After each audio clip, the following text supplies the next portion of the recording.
Ça fait pas mal de temps qu'on entend parler de Webflow et j'entends beaucoup de personnes qui ont un petit peu peur de l'apprendre dû à sa complexité. Je vais pallier à ça aujourd'hui en vous donnant une introduction en 20 minutes pour l'apprendre. Évidemment, après cette vidéo, bande de petits malins, vous ne serez pas des professionnels de Webflow, mais vous aurez de bonnes bases pour continuer votre apprentissage. À la fin de la vidéo, vous aurez appris à faire cette section,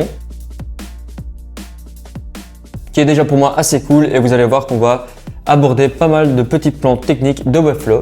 Premièrement, je vous fais un mini crash course sur comment ça fonctionne une page web, comme ça on sait un petit peu plus sur le fonctionnement de l'internet. En gros, à la base d'une page web, on a son architecture, en gros son contenu qu'on appelle le HTML, et puis on a son style qui s'appelle le CSS.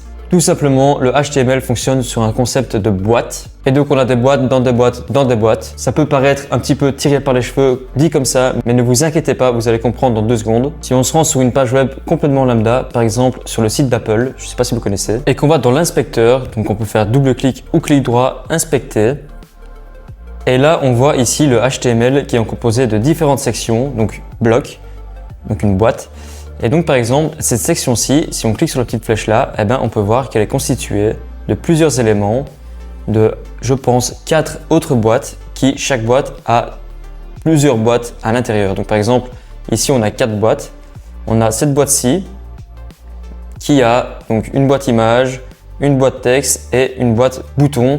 Donc qui la constitue. Et donc on peut voir ici, en gros, on a donc la section et puis après on a la section avec les 4 éléments. Et puis ici, si je prends donc la galerie, donc c'est les 1, 2, 3 et 4, on a à chaque fois une galerie item. Et donc après, il y a l'item container et là-dedans, on a à chaque fois donc les différents éléments qui sont séparés en d'autres boîtes. Et donc en gros, dans le HTML, div, donc div, c'est vraiment la boîte de base. Quasiment tout le HTML est souvent à l'intérieur de ce qu'on appelle des divs. Si je continue ici, on a par exemple le content container. Et donc on peut l'ouvrir et là on va voir qu'on a une figure. Donc c'est tout simplement l'image et le H4. Donc H4 c'est heading. Donc il y a H1, H2, H3, H4, H5 et H6. Et ça va dépendre, donc le numéro va dépendre de l'importance que le titre a dans la page web. Et c'est ce qui va faire en sorte que Google comprenne la page. Et donc ici, on a le H4 avec donc le texte tout simplement. Et puis un peu plus bas, en dehors du content container, mais toujours dans l'item de la galerie, on a le petit bouton qui est ici. Et donc ça, c'est vraiment comment fonctionne le contenu de la page web.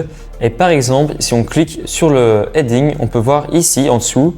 Donc là, c'est le CSS. Vous pouvez voir un petit peu que la syntaxe est différente. On a tout ce qui correspond à ce texte-là. Et donc par exemple, si je veux changer de couleur, je peux faire couleur pink. Et donc ce texte-là va se transformer en rose. Si on veut changer les 4 d'un coup ou tous les titres qui ont la même classe sur la page, donc la classe, c'est ce qu'on voit ici. On a donc H4 et avec la classe subhead, typographie, etc. Et donc si on change la couleur de cette classe-là, eh ben ça va changer partout sur le site internet. Voilà, je peux mettre couleur rouge et donc ça a tout changé comme vous avez pu voir. Là, il y a une petite différence d'autorité, mais s'il n'y avait pas le pink, ça aurait changé partout. Et donc voilà comment ça fonctionne une page web. Et là, on va directement passer sur Webflow et commencer à construire notre section. J'ai préféré vous expliquer un petit peu comment ça marche, comme ça vous avez une meilleure connaissance de ce qu'on va faire par après. Parce que si je mets juste Webflow et que je fais tout Webflow directement, ben, je pense que vous n'allez pas autant apprendre que apprendre avec la bonne base de comment ça fonctionne une page web. Et donc on se voit directement sur Webflow. Et donc sur Webflow, on va tout simplement créer un nouveau site. D'ailleurs, si vous n'avez pas de compte, n'hésitez pas à cliquer sur le lien dans la description. C'est un lien affilié, mais ça m'aide à continuer à faire des vidéos YouTube, donc merci beaucoup. Donc là, on va créer tout simplement une page blanche qu'on va appeler, je vais mettre YouTube 20 minutes, mais vous l'appelez comme vous voulez. Évidemment. Et donc une fois que je suis là, et donc le body c'est ce qui enveloppe toute votre page web, on va pouvoir déjà lui mettre un certain style.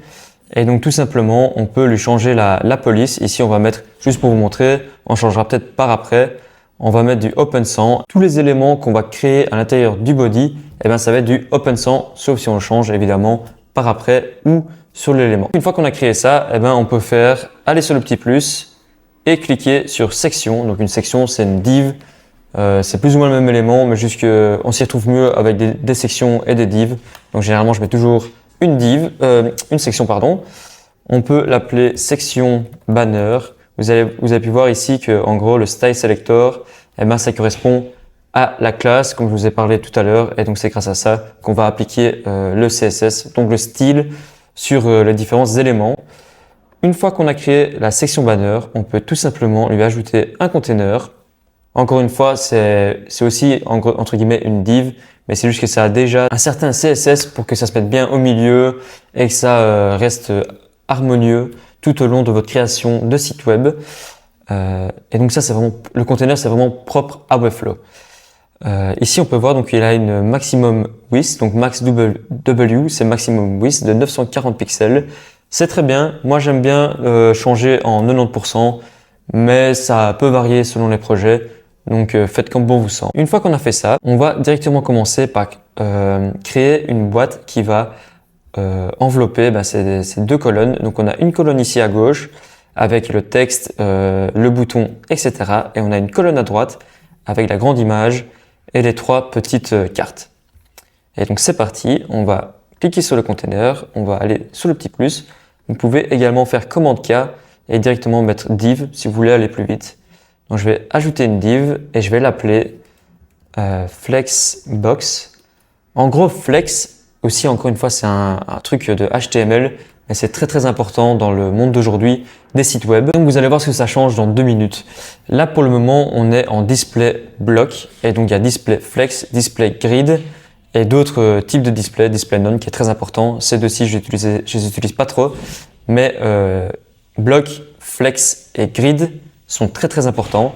Et donc aujourd'hui, on va utiliser flex, mais vous allez voir ce que ça fait dans 2 petites minutes. Donc ici, on a donc toujours sur la dernière div qu'on a créée. Et donc on va créer une nouvelle div. Donc je vais faire ça. On va l'appeler flex left. Donc ça va être la partie gauche, la colonne de gauche. Et on va recliquer sur flexbox. Comme ça, on va rajouter une div qu'on va appeler flex right tout simplement. Et donc par exemple, si je mets celle-ci juste pour vous montrer ce que ça fait le flex en rouge et celle-ci en noir, vous pouvez voir qu'elles sont l'une en dessous de l'autre. Mais si je fais, donc je sélectionne bien flexbox et que je mets en flex, elles vont se mettre toutes les deux l'une à côté de l'autre. Et donc c'est beaucoup plus facile pour créer certains éléments avec une flexbox. Et donc vous pouvez faire par exemple vertical pour que ça se mette l'un sur l'autre. Vous pouvez reverse, etc. Vous pouvez mettre au milieu et tous ces trucs-là. Donc flex, c'est vraiment super puissant, faire gagner énormément de temps. Donc on reste comme ça pour le moment. Donc je vais remettre tout en blanc. Donc tac, reset, ok. Donc là, c'est pas en reverse, c'est en normal. Flex left, je vais mettre une width de 50%, tout simplement. Donc on va commencer par construire cette div là. Et donc on peut voir qu'on a un surtitre, un titre, un sous-titre, une section ici et un bouton. Et donc on va commencer tout simplement avec le surtitre qui est donc un nouveau service génial. Donc on va faire commande K, on va ajouter un text block, donc ici text block. On va copier-coller le texte tout simplement. Donc il est mis un nouveau service génial. On va prendre la couleur. Hop. Tout simplement. On met la couleur. Ici, vous avez vu que ça a ajouté une classe automatiquement sur cet élément-là. Et donc, je peux la renommer tout simplement. On va mettre surtitre. Hop. On va mettre ça en demi-gras. Donc vous voyez ici c'est très simple quand vous faites ce genre de manipulation, vous avez directement les labels avec ce que ça va faire, donc pour ça c'est super facile. Ok, et donc là on va bien sélectionner le flex left, ajouter un titre, heading. Ici on va laisser en H1, comme je vous ai dit c'est par rapport à l'importance du texte sur la page, et comme là c'est le titre principal, c'est le plus important. Et donc on va copier-coller ça. Ok, on va mettre, je pense que c'est noir, tout simplement, noir. Et là, comme on peut voir, on a compagnie et pour vous qui est un petit peu dans un gradient. Et donc ça, c'est aussi un petit point intéressant. C'est assez cool qu'on le fasse directement. Donc on va sélectionner compagnie comme ça, on va cliquer sur le petit pinceau et là on va mettre blue, on va mettre gradient bleu, tout simplement. Gradient, on va mettre juste gradient. Tac, et puis là on peut aller dans image et gradient dans la section background, cliquer sur le petit plus, cliquer sur le gradient là, je pense que ça va être un peu comme ça, et là on va aller reprendre les deux couleurs.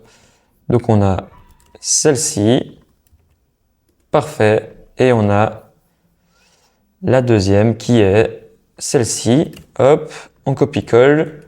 Donc là vous pouvez voir que, que le gradient se met derrière, donc c'est pas top. Tout simplement, on va aller dans clipping ici en dessous et on va mettre clip background to text. Tout simplement. Et donc on va faire exactement de même pour vous, span, et puis là vous allez voir que si je mets G, eh ben on a directement la bonne classe qui est là. Voilà. Donc là ça donne déjà pas mal. Ensuite on va ajouter ce petit bloc de texte. Encore une fois ça c'est super facile. On va tout simplement resélectionner donc flex left, commande K, text block, boom. Et là donc on va faire copier-coller. Tac tac. Super. Ici on peut tout simplement passer à la ligne, sélectionner le texte et cliquer sur le petit B. Comme ça met en gras. Faut bien mettre que le texte est en noir et pour ça je vais juste cliquer sur le body. Vous pouvez voir ici en haut à gauche, c'est toujours l'élément que vous sélectionnez. Et donc je vais juste mettre ici en noir, comme ça va s'appliquer sur tout le site. Top. Et ici, juste je reviens à cet élément-là parce que j'ai laissé heading.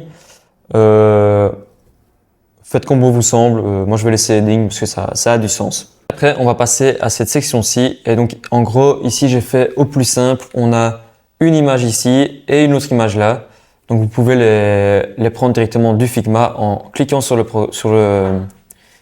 l'élément, cliquez sur Export. Vous pouvez peut-être faire en x2, ça dépend. Et OK, donc on exporte tout ça.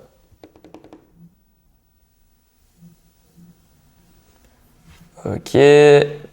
Maintenant, ça va être un petit peu plus complexe. Ça va pas juste être du texte parce que on a, comme vous l'avez peut-être deviné, on a un bloc qui englobe trois autres éléments. Donc, on a une div image ici, une autre div image et un texte. Et donc, tout ça, c'est juste un seul et même bloc. Pour ce faire, on va retourner ici, resélectionner flex left, aller sur le petit plus, div block. On va pas appeler ça ratings, wrapper.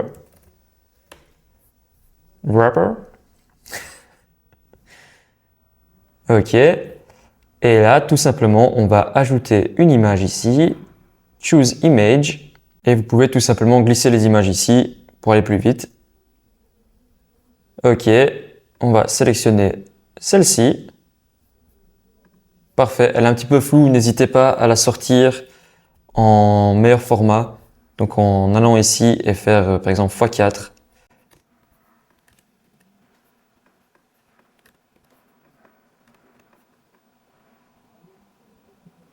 Voilà qui est beaucoup mieux. Ici, on peut donner une classe donc à l'image. On va l'appeler image avatar. On va lui donner une width, donc la largeur de l'image. On peut dire à mon avis, à vue d'œil, 220 pixels, beaucoup moins. Alors on va dire 150 pixels, c'est vraiment pas mal.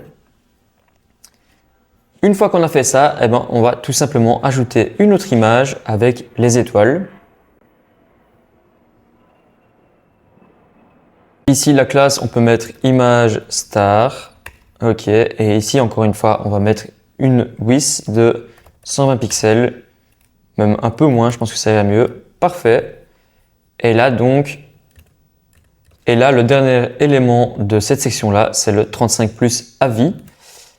On va alors recliquer sur Rating Wrapper, aller sur le petit plus et ajouter un text block qu'on va appeler Small Text, parce que je pense qu'il est un peu plus petit que le texte normal. On va copier-coller le texte tout simplement. Voilà, on va mettre une typo de 12 pixels. Et là, comme on peut voir, ça se met pas très bien. Tout simplement, on va cliquer sur Rating Wrapper, cliquer encore une fois sur Flex. Ici, le align, on va le mettre en center et on va mettre un petit gap de row comme ceci. et ça me paraît déjà plutôt pas mal. D'ailleurs, on peut voir aussi que c'est très collé aux sections du dessus, ce qui donne pas très bien, c'est pas assez aéré. On va alors cliquer sur la div et on va ajouter un margin de 40 pixels, je pense. Même un peu moins, 30, ça me paraît plutôt pas mal. Parfait. Donc le margin, en gros, c'est un petit peu la séparation entre les différents éléments. Ok, et donc on a déjà quasiment fini la section de gauche. Vous pouvez voir que ça va quand même assez vite. Maintenant, on va faire le bouton. Et pour ce faire, on va recliquer, donc encore une fois, sur Flex Left, le petit plus. Et là, on a directement un élément qui s'appelle bouton. Parfait. On va copier-coller le texte, réserver un appel. Parfait. On va prendre la couleur, donc c'est la même couleur qu'avant. Voilà. On clique là. On va lui donner une classe, bouton. Parfait. Et donc, on peut voir ici que le bouton est un petit peu arrondi. Pour ce faire, tout simplement, on va aller tout en dessous. Et ici, il est mis Radius. On peut mettre 30 pixels. Parfait. Je pense qu'on peut même augmenter un petit peu la taille du bouton. Et pour ce faire, on va aller dans le padding. Et là, mettre 20 pixels. 20 pixels. Et là, peut-être chouïa plus gros. J'ai mis 13. Ok. Enfin, ça, c'est du détail. Vous faites en fonction de vos préférences et du design. Et on va également ajouter un margin de 30 pixels aussi. Ok. Donc là, ça donne plutôt pas mal. Évidemment, c'est pas centré. Il y a quelques détails à faire, mais ça donne plutôt bien globalement. Maintenant, je vais juste un petit peu harmoniser la page et donc mettre plus au centre et plus comme le design. Et puis après, on passera à la section de droite. Pour ce faire, je vais recliquer sur Flexbox. Cliquez ici sur Space Between. Parfait, comme vous pouvez voir, ça s'est mis à gauche et à droite. La Flex Right, ça va aussi être 50%. Parfait. Et je vais mettre un padding. Ou même, je vais faire la section, je vais mettre une minimum height de 100 VH. Comme ça, en gros, ça prend tout l'écran. Et je vais aussi mettre Flex et le mettre au centre. Comme ça, c'est vraiment pas mal. En gros, l'œil, ça vous permet d'avoir une preview du site. Parfait. Et donc, on peut passer à la section de droite, à la colonne de droite. Pour ce faire, on va recliquer donc sur Flexbox. Flex Left, c'est plus ou moins fini. Et donc, Flex Right. Et en gros, pour la colonne de droite, on a une grosse boîte qui enveloppe tout, puis une boîte avec l'image et une boîte avec les 3 différentes cartes. Tout simplement. Hop, Flex Right, et donc on va faire commande K, on va ajouter l'image directement. Donc encore une fois, vous pouvez l'exporter directement depuis le Figma. Voilà, moi j'ai déjà l'image. Comme on peut le voir ici, petit point intéressant, l'image avait déjà des arrondis sur les côtés, donc on n'a pas besoin d'ajouter le radius. Mais si elle n'en avait pas, tout simplement, on aurait pu ajouter du radius ici. Comme on peut le voir ici, les deux sections sont vraiment côte à côte, ce qui n'est pas très aéré et pas top pour le design. Tout simplement, on peut sélectionner Flex Left, mettre 45% et puis sélectionner Flex Right et mettre 45%, ce qui est beaucoup mieux. On va passer à l'un des derniers blocs de la page, ces 3 petits éléments. Pour ce faire, on va tout simplement créer une nouvelle div à l'intérieur de Flex Right. Donc on peut aller sur le petit plus, div, donc Flexbox. Parfait. On va rajouter un élément, une div. On peut appeler ça, je vais appeler ça carte, tout simplement. Card. Ok, on va prendre la couleur de background ici. Voilà. Ok. Vous pouvez voir qu'il y a un petit arrondi, donc on va ajouter ça directement. J'ai mis 10 pixels. Pour le moment, on verra s'il faut changer ça par la suite ou non. Mais il n'y a pas que ça. On voit qu'il y a, je pense qu'il y a une opacité sur le design. Ah ben non, le background est différent. Voilà, on va tout simplement mettre le bon background. Sur le mec, c'est un peu foncé. Parfait. Et là, on peut sortir le l'icône, encore une fois avec export. Je vais mettre en x2, euro. Ok, on peut ajouter une image. Voilà. L'image, on va appeler ça image euro. Et encore une fois, on peut le mettre une width. Ici, ça doit pas être très grand, donc 30 pixels. Allez, peut-être 35. Puis après, il y a tout simplement un petit texte. Donc, je vais déjà copier-coller le contenu. Cliquez sur le petit plus. Encore une fois, text block.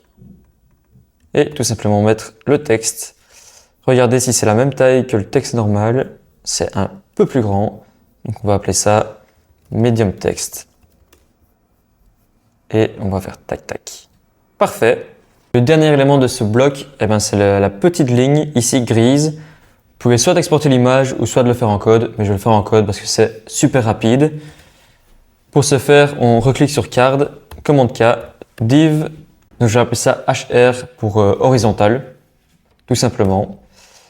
Là, on va mettre une width de 40 pixels, même un peu plus, je dirais 50 pixels, une height de 5 pixels, même un peu plus, 6 pixels, parfait. Je vais aller prendre la couleur. Voilà.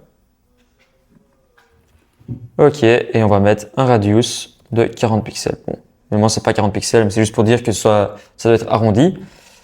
Parfait, et donc là on a tous les éléments, c'est juste que c'est pas très beau parce qu'il n'y a pas d'espace.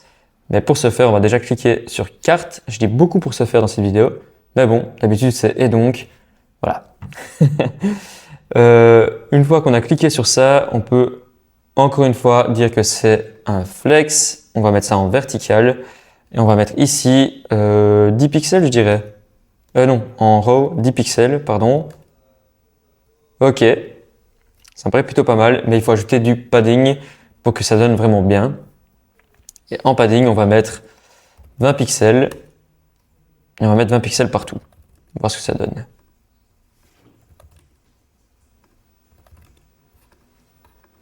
Ok, on peut déjà copier-coller 3 fois la div et on peut déjà voir que c'est quasiment là.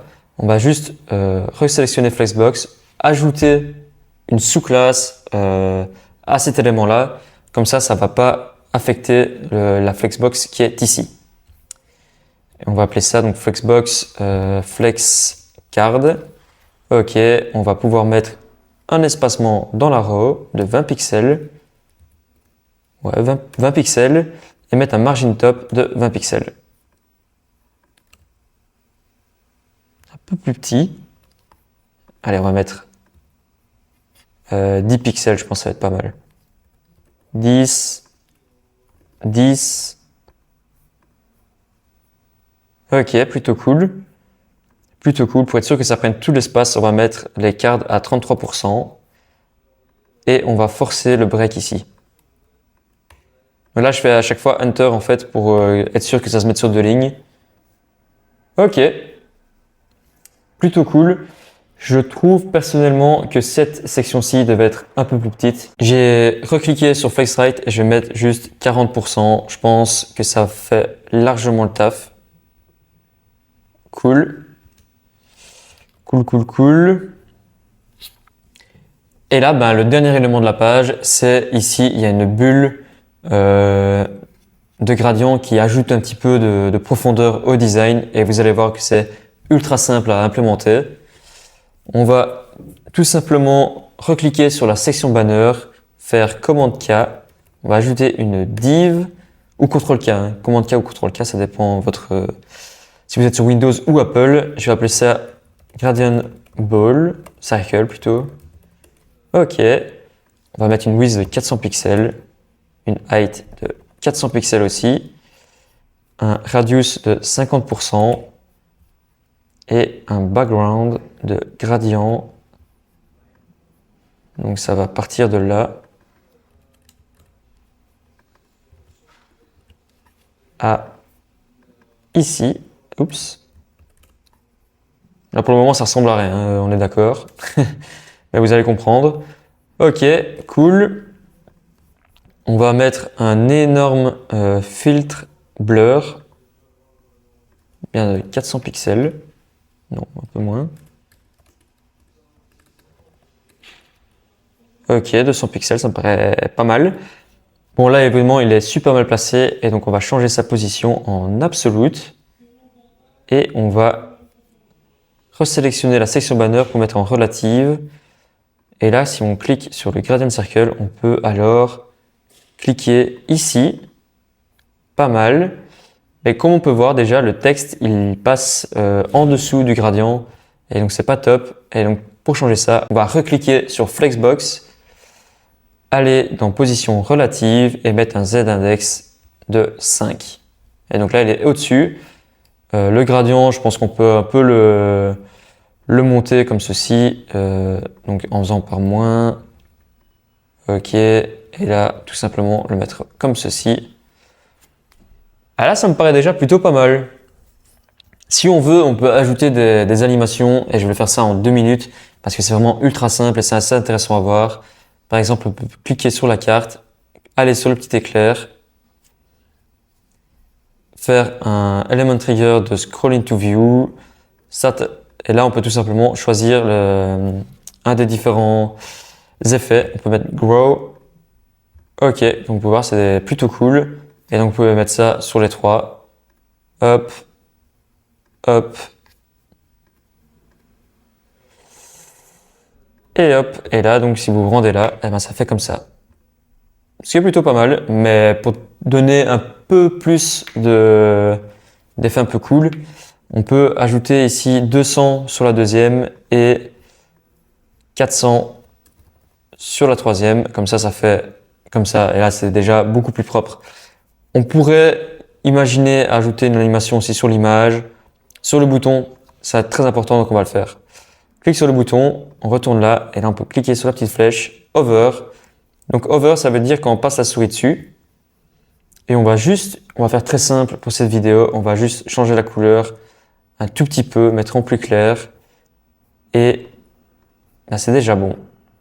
Si on veut, on peut ajouter une transition pour que ça soit un petit peu plus subtil, en cliquant sur Background Color, 200 ms.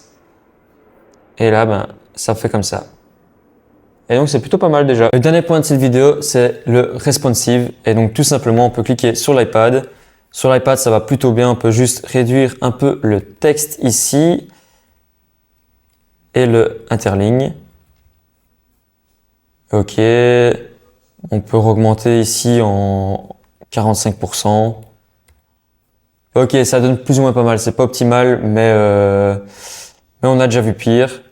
On peut mettre en vertical ici. Ok, ça va. Franchement, on a déjà vu pire. On peut ajouter un petit peu un raw. Ok, cool. Et donc en mobile, là par exemple, ça va plus du tout. Et donc on va cliquer sur Flexbox et mettre ça en vertical. Mettre ici en 100% et mettre la section ici aussi en 100% et augmenter un petit peu ici le colonne en 30 pixels. Ok. Et comme on peut voir, il faut aussi changer ici la minimum height. On va mettre en auto parce que là, il n'y en a plus besoin. Mais par contre, on va ajouter un padding au container. On va mettre ça 50 pixels. Ok. Ici, par exemple, on va recliquer sur FlexCard. Lui, il doit être en horizontal. Ok. Parfait. Et puis sur tout petit téléphone, ça donne déjà très très bien. Petit point important que j'ai oublié de dire, le section banner, il faut mettre en overflow hidden. Parce que sinon, il y a des possibilités que ça aille de droite à gauche et ça n'ira pas du tout sur le vrai site. Voilà pour votre première section sur Webflow. Comme on a pu voir, c'était assez simple. J'ai essayé d'être le plus clair possible, mais n'hésitez pas, si vous avez la moindre question, à me poser. N'hésitez pas aussi à vous abonner pour d'autres vidéos sur le design, Webflow et le développement web en général. Je vous dis merci à vous et à très bientôt dans une prochaine vidéo. Salut!